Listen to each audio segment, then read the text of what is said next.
ಶರಣಾದ 6 ಮಂದಿ ನಕ್ಸಲರಿಗೆ ತ್ವರಿತವಾಗಿ ನ್ಯಾಯ ಕೊಡಿಸುವ ಕೆಲಸ ಮಾಡುತ್ತೇವೆ. ತ್ವರಿತ ನ್ಯಾಯಾಲಯ ಮಾಡಿ ಅವರ ಮೇಲೆ ಇರುವ ಮೊಕದ್ದಮೆ ಇತ್ಯರ್ಥವಾಗುವ ರೀತಿಯಲ್ಲಿ ಮಾಡುತ್ತೇವೆ ಎಂದು ಸಿಎಂ ಸಿದ್ದರಾಮಯ್ಯ ತಿಳಿಸಿದ್ದಾರೆ. ಗೃಹ ಕಚೇರಿ ಕೃಷ್ಣಾದಲ್ಲಿ 6 ನಕ್ಸಲರು ಶರಣಾದ ಬೆನ್ನಲ್ಲೇ ಸುದ್ದಿಗಾರರ ಜೊತೆಗೆ ಈ ಕುರಿತು ಮಾತನಾಡಿದ ಸಿಎಂ ಸಿದ್ದರಾಮಯ್ಯ ಅವರು, ಶರಣಾಗಿರುವ ನಕ್ಸಲರ ಎಲ್ಲಾ ಒತ್ತಾಯಗಳನ್ನು ಕೂಡ ಸಹಾನುಭೂತಿಯಿಂದ ಸರ್ಕಾರ ಪರಿಗಣಿಸುತ್ತದೆ. ಶರಣಾದ 6 ಮಂದಿ ನಕ್ಸಲರ ಪೈಕಿ ಕೇರಳ ಹಾಗೂ ತಮಿಳುನಾಡಿನ 2 ಸೇರಿದ್ದು, ಈ ಬಗ್ಗೆ ತಮಿಳುನಾಡು ಹಾಗೂ ಕೇರಳ ಮುಖ್ಯಮಂತ್ರಿಗಳ ಜೊತೆಗೂ ಈ ವಿಚಾರ ಚರ್ಚಿಸಲಾಗುವುದು.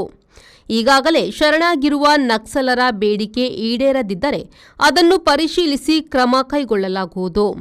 ನಕ್ಸಲರ ಬೇಡಿಕೆಗಳ ಬಗ್ಗೆ ಸಚಿವ ಸಂಪುಟದಲ್ಲಿ ಚರ್ಚಿಸಿ ಮುಂದಿನ ತೀರ್ಮಾನ ಕೈಗೊಳ್ಳಲಾಗುವುದು ಎಂದು ಹೇಳಿದರು. ಅನ್ಯಾಯದ ವಿರುದ್ಧ, ಶೋಷಣೆ, ದೌರ್ಜನ್ಯದ ವಿರುದ್ಧ ನ್ಯಾಯಕ್ಕಾಗಿ ಹೋರಾಡುವುದು ತಪ್ಪಲ್ಲ. ವ್ಯವಸ್ಥೆ ಬದಲಾವಣೆಗೆ ಹೋರಾಟ ಮಾಡಲು ಸಂವಿಧಾನದಲ್ಲಿ ಅವಕಾಶವಿದೆ. ಆದರೆ ಹೋರಾಟ ಶಾಂತಿಯುತವಾಗಿ, ನ್ಯಾಯಯುತವಾಗಿ ಮಾಡಬೇಕು ಎಂದರು. ನಕ್ಸಲ್ ಶರಣಾಗತಿ ಪುನರ್ವಸತಿ ಸಮಿತಿಯ ಅವರ ಪ್ರಯತ್ನದಿಂದ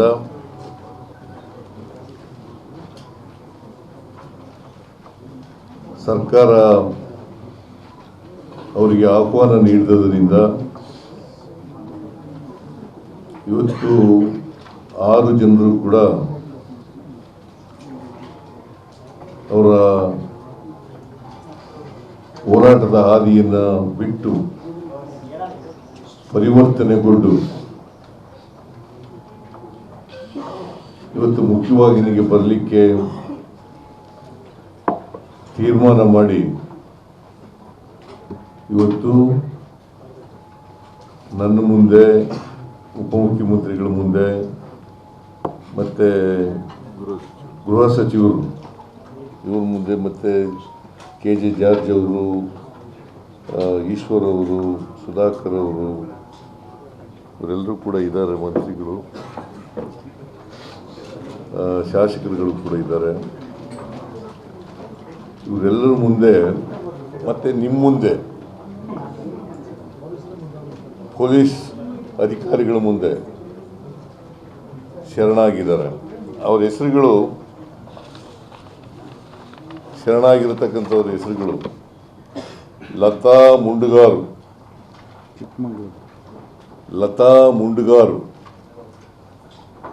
ಚಿಕ್ಕಮಗಳೂರು ಜಿಲ್ಲೆ;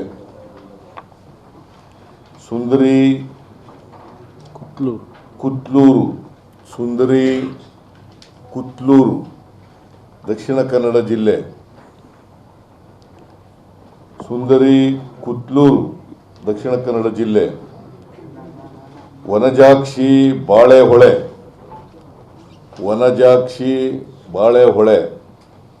ಚಿಕ್ಕಮಗಳೂರು ಜಿಲ್ಲೆ; ಮಾರಪ್ಪ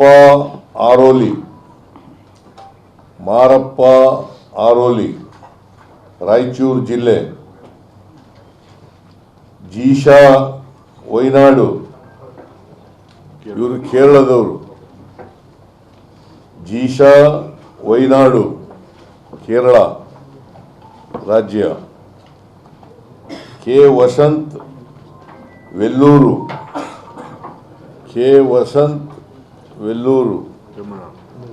ತಮಿಳುನಾಡು, ಇವರು ತಮಿಳುನಾಡಿನವರು. ಇವರು 6 ಜನರು ಕೂಡ ಇವತ್ತು ಶರಣಾಗಿದ್ದಾರೆ. ನಾನು ಕೆಲವು ದಿನಗಳ ಹಿಂದೆ ನನ್ನನ್ನು ನಾಗರಿಕ ಸಮಿತಿಯವರು ಮತ್ತು ಪುನರ್ವಸತಿ ಸಮಿತಿಯವರು ಭೇಟಿಯಾಗಿ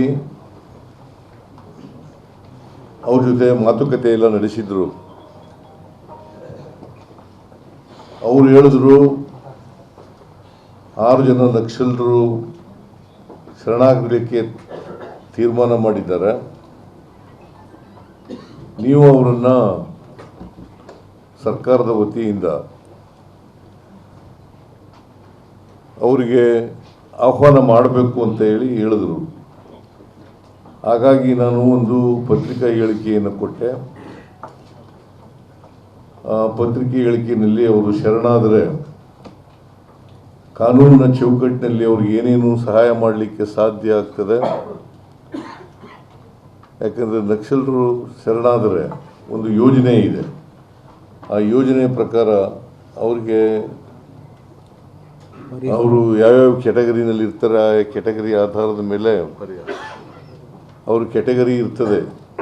A category, B category, C category ಇಂಥ ಎಲ್ಲ ಕ್ಯಾಟಗರಿಗಳಿರ್ತವೆ. ಆ ಕ್ಯಾಟಗರಿ ಆಧಾರದ ಮೇಲೆ ನಾವು ಪರಿಹಾರವನ್ನು ಕೊಡ್ತೇವೆ. ಮತ್ತು ಕಾಡಿನಿಂದ ಜೈಲಿಗೆ, ಜೈಲಿನಿಂದ ನಾಡಿಗೆ, ಕಾಡಿನಿಂದ ಜೈಲಿಗೆ, ಜೈಲಿನಿಂದ ನಾಡಿಗೆ ಬರಲಿಕ್ಕೆ ಸರ್ಕಾರ ಎಲ್ಲ ಪ್ರಯತ್ನಗಳನ್ನು ಕೂಡ ಮಾಡ್ತದೆ. ಮತ್ತು ಕಾನೂನನ್ನು ನಾವು ಕಾನೂನು ರೀತಿ ಬಿಟ್ಟು ಕೆಲಸ ಮಾಡಲಿಕ್ಕೆ ಸಾಧ್ಯ ಆಗಲ್ಲ. ಅದಕ್ಕೋಸ್ಕರ ಕಾನೂನು ರೀತಿಯ ನಾವು ಎಲ್ಲ ರೀತಿಯ ಸಹಕಾರವನ್ನು ಸರ್ಕಾರ ಕೊಡ್ತದೆ ಅಂತಕ್ಕಂಥ ಮಾತುಗಳನ್ನು ಅವರಿಗೆ ಹೇಳಿದ್ದೇವೆ. ಅವರು ಈ ಶಸ್ತ್ರಾಸ್ತ್ರಗಳ ಮೂಲಕ ಅನ್ಯಾಯ, ದೌರ್ಜನ್ಯ, ಶೋಷಣೆ ಇದರ ವಿರುದ್ಧ ಹೋರಾಟ ಏನು ಮಾಡ್ತಾ ಇದ್ರು, ಆ ಹೋರಾಟದ ಮೂಲಕ ನ್ಯಾಯ ಪಡ್ಕೊಳ್ಳಿಕ್ಕೆ ಸಾಧ್ಯ ಆಗಲ್ಲ. ವ್ಯವಸ್ಥೆಯನ್ನು ಬದಲಾವಣೆ ಮಾಡಲಿಕ್ಕೆ ಸಾಧ್ಯ ಆಗಲ್ಲ. ಇವತ್ತು ನಮ್ಮ ಸಂವಿಧಾನದಲ್ಲೇ ಅವಕಾಶ ಇದೆ. ನ್ಯಾಯಯುತವಾದಂಥ ರೀತಿಯಲ್ಲಿ, ಶಾಂತಿಯುತವಾದಂಥ ರೀತಿಯಲ್ಲಿ ಪ್ರತಿಭಟನೆ ಮಾಡಲಿಕ್ಕೆ, ಅನ್ಯಾಯದ ವಿರುದ್ಧ ಕೇಳಲಿಕ್ಕೆ, ಅನ್ಯಾಯದ ವಿರುದ್ಧ ಪ್ರತಿಭಟಿಸಲಿಕ್ಕೆ ಅವಕಾಶ ಇದೆ. ಇದನ್ನು ಬಾಬಾ ಸಾಹೇಬ್ ಅಂಬೇಡ್ಕರ್ ಅವರು ಸಂವಿಧಾನದಲ್ಲಿ ಅವಕಾಶ ಮಾಡಿಕೊಟ್ಟಿದ್ದಾರೆ ಅಂತ ಎಲ್ಲ ಹೇಳಿ ಅವರಿಗೆ ಮುಖ್ಯವಾಹಿನಿಗೆ ಬರಲಿಕ್ಕೆ ಭಾಳ ಪ್ರಯತ್ನ ಎಲ್ಲ ಮಾಡಿದ ಮೇಲೆ ಅವರೀಗ ಒಪ್ಕೊಂಡು ಮುಖ್ಯವಾಹಿನಿಗೆ ಬರಲಿಕ್ಕೆ ತಯಾರಾಗಿದ್ದಾರೆ. ಒಟ್ಟಾರೆಯಾಗಿ ನಮ್ಮ ಸರ್ಕಾರ ಕರ್ನಾಟಕವನ್ನು ನಕ್ಸಲ್ ಮುಕ್ತ ಕರ್ನಾಟಕವನ್ನಾಗಿ ಮಾಡಬೇಕು ಅಂತಕ್ಕಂಥದ್ದು ನಮ್ಮ ಉದ್ದೇಶ. ನಕ್ಸಲ್ ಮುಕ್ತ, ನಕ್ಸಲ್ ಚಟುವಟಿಕೆಗಳೇನಿದ್ದಾವೆ, ನಕ್ಸಲ್ ಹೋರಾಟ ಏನಿದೆ,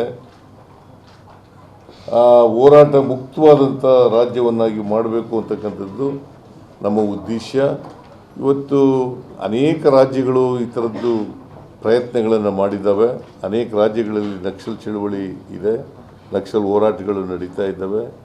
ಬದಲಾವಣೆ ಮಾಡಲಿಕ್ಕೋಸ್ಕರವಾಗಿ ಪ್ರಯತ್ನ, ಅದು ಒಂದು ದಾರಿ ಹಿಡ್ಕೊಂಡಿದ್ದಾರೆ ಅವರು. ಆ ದಾರಿ ಸರಿ ಇಲ್ಲಪ್ಪ, ಆ ದಾರಿ ಬಿಟ್ಟುಬಿಡಿ, ನೀವು ಸಂವಿಧಾನಬದ್ಧವಾದಂಥ ರೀತಿಯಲ್ಲಿ ಹೋರಾಟವನ್ನು ಮಾಡಿ ಅಂತ ಹೇಳಿದ ಮೇಲೆ ಇವತ್ತು ಅದನ್ನು ಒಪ್ಕೊಂಡು ಶರಣಾಗಲಿಕ್ಕೆ ಬಂದಿದ್ದಾರೆ. ಅವರನ್ನು ಇವತ್ತು ಸರ್ಕಾರ ಅದನ್ನು ಒಪ್ಕೊಂಡು ಅವರು ಈಗಾಗಲೇ ಅವರನ್ನು ಜಿಲ್ಲಾಧಿಕಾರಿ ಮುಂದೆ ಪ್ರೊಡ್ಯೂಸ್ ಮಾಡಿದ್ದಾರೆ. ಜಿಲ್ಲಾಧಿಕಾರಿ ಅವರಿಗೆ 6 ಜನಕ್ಕೆ ಏನು ಪರಿಹಾರ ಕೊಡಬೇಕು ಅಂತಕ್ಕಂಥದ್ದನ್ನು ಚಿಕ್ಕಮಗಳೂರು ಜಿಲ್ಲಾಧಿಕಾರಿ ಆದೇಶ ಕೂಡ ಮಾಡಿದ್ದಾರೆ. ಇವತ್ತು ಬೆಳಿಗ್ಗೆ ಅಲ್ಲಿಯ ಸರೆಂಡರ್ ಆಗಿದ್ದರು. ಅವ್ರಿಗೆ ಏನು ಕೊಡಬೇಕು ಅಂತಕ್ಕಂಥದ್ದನ್ನು ಹೇಳಿದ್ದಾರೆ. ಸೊ ಆ ಆದೇಶನೂ ಕೂಡ ಮಾಡಿದ್ದಾರೆ. ಎಲ್ಲರೂ ಜಿಲ್ಲಾಧಿಕಾರಿಯವರು ಆದೇಶ ಮಾಡಿದ್ದಾರೆ, ಚಿಕ್ಕಮಗಳೂರು ಜಿಲ್ಲಾಧಿಕಾರಿ. ಈಗ ನಮ್ಮ ಮುಂದೆ, ನಮ್ಮೆಲ್ಲರ ಮುಂದೆ ಅವರು ಬಂದು ಶರಣಾಗಿದ್ದಾರೆ. ಆ ಶರಣಾಗತಿಯನ್ನು ಒಪ್ಕೊಂಡಿದ್ದೀವಿ. ಅವರು ಮುಖ್ಯವಾಗಿ ಬರಬೇಕು ಅಂತಕ್ಕಂಥದ್ದು ನಮ್ಮೆಲ್ಲರ ಅಭಿಲಾಷೆ. ಅವರು ಶರಣಾಗಬೇಕಾದ್ರೆ ನಾಗರಿಕ ಸಮಿತಿಯವರು ಮತ್ತು ಪುನರ್ವಸತಿ ಸಮಿತಿಯವರು ಭಾಳ ಪ್ರಯತ್ನ ಮಾಡಿದ್ದಾರೆ. ಅವರೆಲ್ಲರಿಗೂ ಕೂಡ ನಾನು ಸರ್ಕಾರದ ವತಿಯಿಂದ ಅಭಿನಂದನೆಗಳನ್ನು ಹೇಳಲಿಕ್ಕೆ ಬಯಸ್ತಾ ಇದ್ದೇನೆ. ಜೊತೆಗೆ ಪೊಲೀಸ್ನವರು, ಅನೇಕ ಅಧಿಕಾರಿಗಳು ANFನಲ್ಲಿ ANFನಲ್ಲಿ ಕೆಲಸ ಮಾಡಿದ್ದಾರೆ. ಮತ್ತು ಇದು ಶರಣಾಗಲಿಕ್ಕೂ ಕೂಡ ಪ್ರಯತ್ನಗಳನ್ನು ಮಾಡಿದ್ದಾರೆ. ಅವ್ರ ಜೊತೆಯಲ್ಲಿ ಎಲ್ಲ ಪ್ರಯತ್ನಗಳನ್ನು ಕೂಡ ಮಾತಾಡಿದ್ದಾರೆ. ಅವ್ರಿಗೂ ಕೂಡ ಧನ್ಯವಾದಗಳನ್ನು ಹೇಳಲಿಕ್ಕೆ ಬಯಸ್ತಾ ಇದ್ದೇನೆ. ಅದು ಎಲ್ಲ ಪೊಲೀಸ್ ಆಫೀಸರ್ಗೂ ಧನ್ಯವಾದಗಳನ್ನು. ನಿಂಬಾಳ್ಕರ್ ಕೂಡ ಭಾಳ ನಮ್ಮ ಇಂಟೆಲಿಜೆನ್ಸ್ನ ADGP ಅವರು ಕೂಡ ಪ್ರಯತ್ನ ಮಾಡಿದ್ದಾರೆ. ಸೊ ಅವ್ರಿಗೂ ಕೂಡ ಧನ್ಯವಾದಗಳನ್ನು ಹೇಳಲಿಕ್ಕೆ ನನಗೆ 3-4 ದಿನಗಳ ಹಿಂದೆಯೇ ಹೇಳಿದ್ರು ADGP ಈ ಥರ 6 ಜನ ಶರಣಾಗಲಿಕ್ಕೆ ಅವರು ಒಪ್ಕೊಂಡಿದ್ದಾರೆ, ಶರಣಾಗ್ತಾರೆ ಅಂತಕ್ಕಂಥ ಮಾತುಗಳನ್ನು ಹೇಳಿದರು. ನಾನು ಯಾರಿಗೂ ಹೇಳಿರಲಿಲ್ಲ.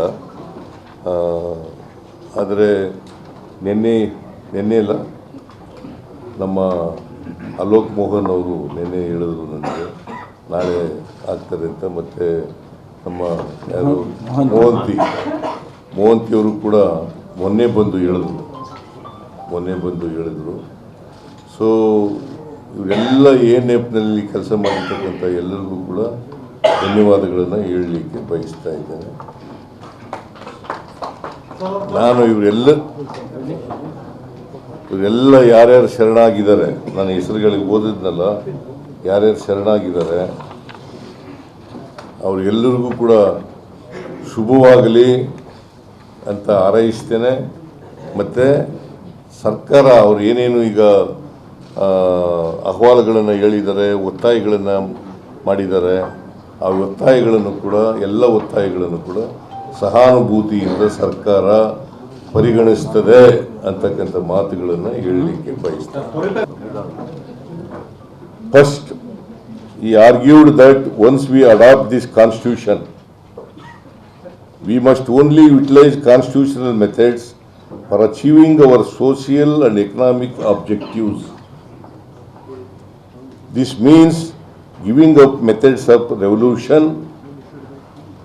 This means giving up methods of revolution, method of revolution, civil disobedience, non-cooperation and satyagraha. He remarked, when there was no way left for constitutional methods for achieving economic and social objectives, there was a great deal of justification for unconstitutional methods. But where constitutional methods are open, there can be no justification for these unconstitutional methods. Bureau report V4 news Bengaluru.